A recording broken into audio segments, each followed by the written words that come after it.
Hello, believers, non-believers, and everyone in between.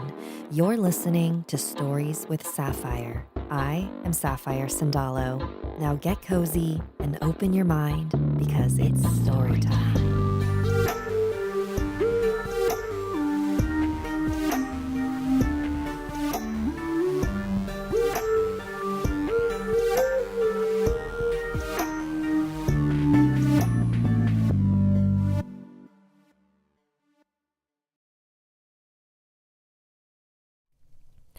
Hello, everyone. Welcome to Stories with Sapphire Live. I'm Sapphire Sandalo. Why do I look dark? Did I change this accidentally? Anyways, welcome. This is a live stream I do every Wednesday at 5:30 Pacific Standard Time. This is where I read your emails, your stories. It's a little bit looser than actual podcast episodes or animated videos. And then at the end of the stream, I take one of my oracle decks and then we do a collective reading. And this week we'll be using Beyond Lemuria, which is given to me by your moderator, Adam Lombardo. Say hi, Adam. I think I saw you in there. All right, so let's see. Ooh, just a heads up, I accidentally skipped lunch, so I'm a little loopy. Hopefully I'll make it out alive. All right. Our very first story comes from... Who does this come from? J-A. Hi, at the Sapphire. You can call me Ja for short. This is an actual experience when I was younger. I remember my first encounter that I could recall of a faceless ghost. It was a typical day in Manila during my third year in high school. Our seating arrangement was alphabetical order, and unfortunately, two of us were the only people seated at the last row. Our classroom was located at the second floor of the newly renovated building, and the hallways were quiet because the classes were going on. There were also 2 doors per room, one at the front, while the other was at the back. While in class, I noticed someone was running, but rather too fast than the usual speed of a student who was late. The speed I saw in my peripheral view was like the Flash. I disregarded it and thought it was just my imagination due to boredom. Then my teacher called me. I stood up and answered his question. When I sat down, my classmate or seatmate, since there's only 2 of us, bit me in the arm. I almost cursed because she did it out of nowhere, but it didn't really hurt. So I just asked why she did that. And she points towards the door, and there we saw a tall figure, hands on the side of the door frame, the faceless head leaning sideways. Imagine Voldemort from Harry Potter, but without any facial features, looking right at us. We were speechless, paled. Our teacher saw us and asked what's the matter. We said nothing, as at that time we thought he will not believe us. Thanks in advance for reading my email. Good luck at the Sapphire. Okay. So, faceless visitor kind of sounds Slender Man-y. Interesting. Well, thank you for sharing that. All right, live stream red. There we go. Ooh, I should not be doing these streams on an empty tum-tum. Why do I do this to myself? Why do I do this to myself? Feels like my song. All right, this one's called The Dancing Girl in Red. Once there was a girl whose name was Aiko. Did I do this one? She was born and raised in Michigan, but was Japanese. She lived with her mom as her parents were divorced. She wanted to go to her dad's for Thanksgiving. Her mom warned about some strange dancing lady who wears a red dress. Aiko did not believe a word her mother said, as the 13-year-old girl she was. She left the house and went on a plane to Russia, where her father lived. After she got there, she'd been greeted by her father and his family. That night, she snuck out to go to a party she heard about. As she was making her bed look believable, she saw a lady dancing, just like you would see at a dance party. She didn't think anything of it. She thought she was just drunk or something. She snuck out her window and met up with the pace of the dancing girl. She saw the girl stare at her with red eyes and mouth grinning, ear to ear. It didn't look normal. Aiko ran as she was scared. At 2 a.m., Aiko got back and saw the lady again, but she forgot she saw her earlier as Aiko was so tired. "Move, lady," Aiko said. The dancing lady stopped moving and just stared at Aiko. That morning, her father couldn't find Aiko, so he filed a missing persons case to the police. That day, there was another party. As he left the house, he saw a dancing lady. What do you think happened to him and Aiko? So that kind of is giving Serbian dancing lady vibes, which was a trend that I am not very familiar with. Other than I don't even think I saw that video when it was really popular. Hang on, I'm catching up on that chat. Yeah, Adam, Serbian dancing lady. Interesting.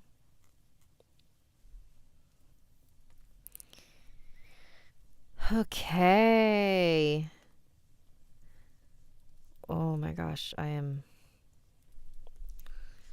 little strange. Sorry, 1 second. What is happening here? Did I already read this one? It says I read this one, but oh yeah, I did. Yeah. I think I didn't see Ghost. Adam Lombardo, the plot points are weird. Why would she be indifferent even though she knew about it? And how could she forget when she was warned and saw the lady? Yeah. Good point. Okay. This one's called a Hide and Seek Ghost Story. Uh-oh, why is this being weird? Okay. Hi, Sapphire. My name is Valerie, but I go by Hope. I'm going to tell you my ghost story. So for some backstory, I live in apartments, and right next to the apartment, there are homes, and there's a U-shaped road with a big patch of grass where the houses are. But at the time, they weren't there, and there was a dirt hill where we would hang out and hide when we would play hide and seek. And there was an apartment with a path on the side, and you had to pass a stream of water, and there was the dirt hill. Now for the story. Okay, I did not follow any of that. So one day, I was bored, so I went to my friend's house. It was nighttime, and we would sometimes play in the dark. So she said, "Want to play hide and seek?" So me being bored, I said, yeah. And we went to go get some other friends to play with us. So the apartments are big and hard to search with just one person. So we had 3 seekers and 4 hiders. We started the game, and I was the only one that went to that dirt hill. On the dirt hill, there were some trees, so I hid behind one. A few minutes later, I thought I heard voices, so I looked, and no one. Weird. I was getting bored, so I rested my head on the tree. I woke up, and I had accidentally fallen asleep. My friends had found me, but it seemed a lot darker. I asked, "Hey, did you find any other people?" They didn't answer. Hello?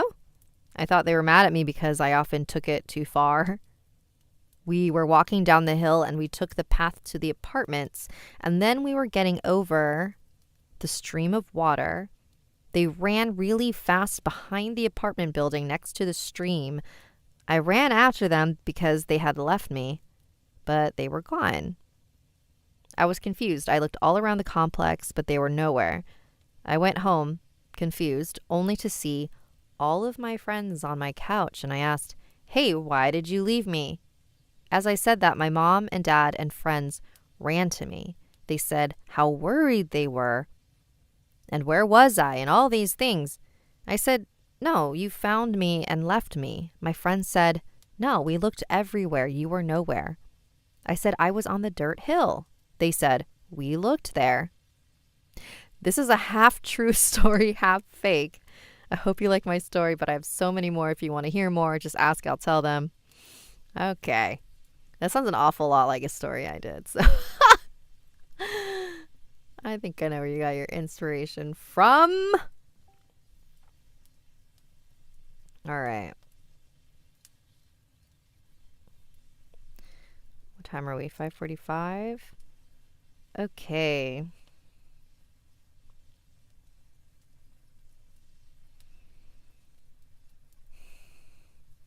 Did I do this one? All right. This one is called The Beast's Revenge.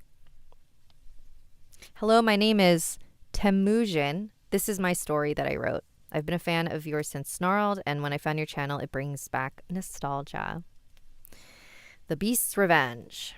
The chess game had been going on for hours, with Jim and Arthur locked in a battle of wits. Jim had just declared checkmate, and Arthur was not pleased. "Damn it, Jim," he cursed, slamming his hand on the table. Jim chuckled as he folded up the chessboard.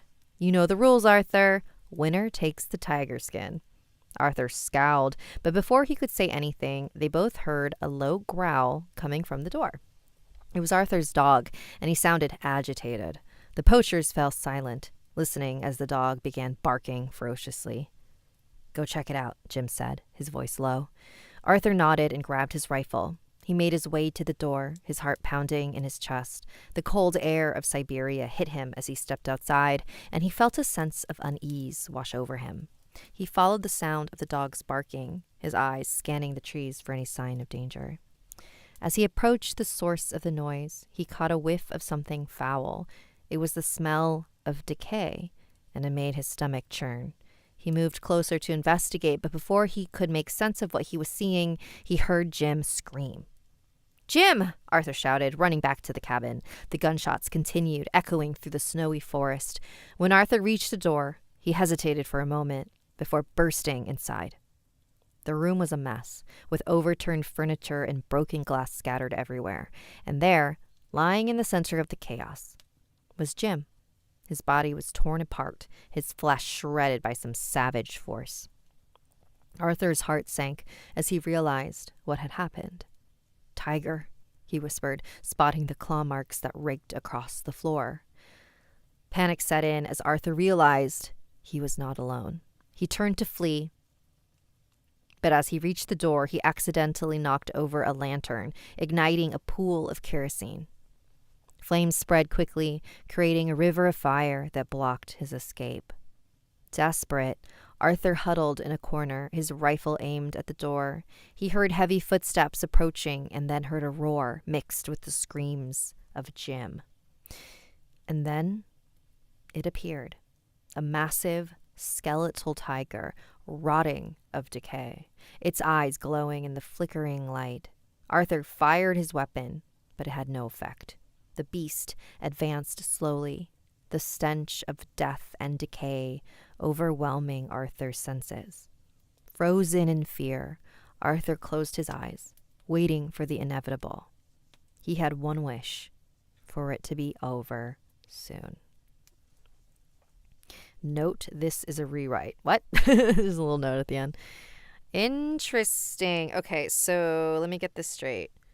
Winner takes the tiger skin. So there's like a... Oh, they had... Okay, I get it. They killed a tiger, took its skin, and then the tiger came back as like a skeleton ghost thing. That's kind of cool.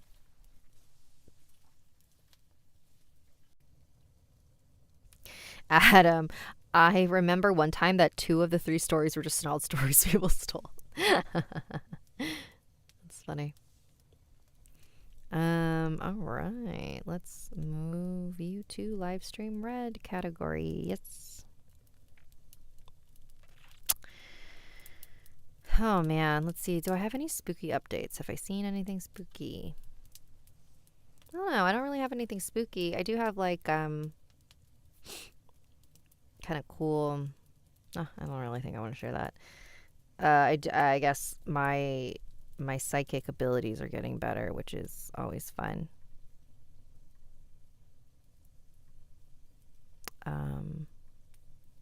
I gave a reading earlier today, and I was just like, I very clearly saw something, and I told her that, and she was like, oh, that's my aunt who passed. And I was like, oh shit, because I was questioning it, and then like it was weird. It was like I saw this thing in my head, and it was like it just repeated over and over and over, and I was like, okay, I guess I'll say it, even though I started questioning it. But that's the lesson here. Don't question it. Scarlet Shield 009, are there any servitor horror stories? I mean, probably. They probably, I mean, there's so many, like, I don't think that they're like explicitly servitor stories, but like a lot of horror stories are that, right? It's like people kind of willing something into existence because of their mind. Adam, check out my story sometime. Don't have to read it on the stream, but I'd be curious if it's appropriate for it. Oh my gosh, thanks for the reminder. Sorry. I know I saw it and then I was in the middle of something. Oops. Wait, what? I guess we'll do... No, I like that one. Let's end on that. Yay! All right, y'all. It is time for the collective card reading from Beyond Lemuria. These cards are kind of interesting just because, like, you know how usually with a deck, the backings are all the same? The backings are all different on this. So, like, I don't really know what I'm supposed to do. Right? Like, you would, like, this is all, these are different backs because then it has the description on the back. So, do I close my eyes? Maybe I close my eyes. Okay. Let me pull a card.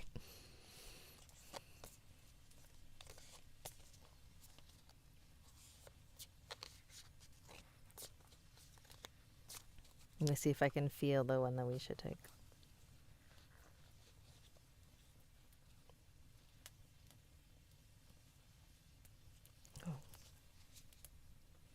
Ooh. Oh, I know this one. Okay. Oopsies. What happened here? Okay. We got Seer.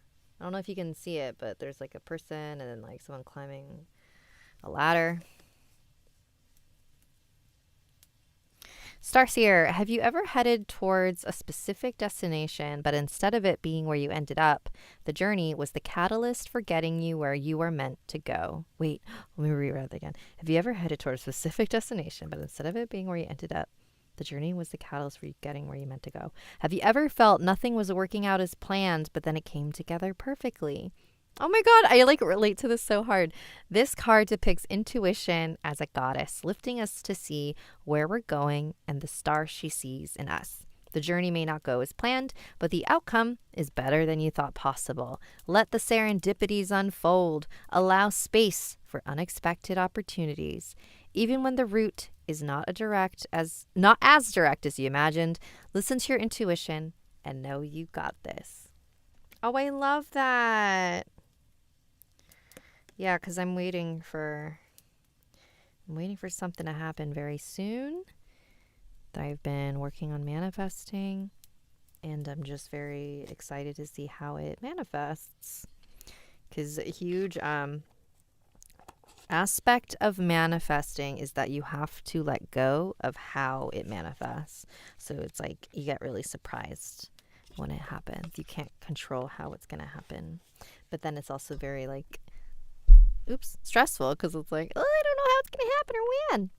Oh, Adam, are they supposed to be different decks? No, each individual card is a different card with a different backing. So it's not like there's different. No. Yeah, I've been trying. It's weird. I've just never seen a deck like that. So anyways. Oh, Josie edits. I just submitted my story when she said card reading. Well, there's always next week. I do this every week, and hopefully I will I will have eaten beforehand. I'm sure this is like not the first time that I've like done a stream where I was like, blah. Well, thanks for joining, y'all. I hope you have a great rest of your week. And that's it. I'm gonna go eat now. Bye.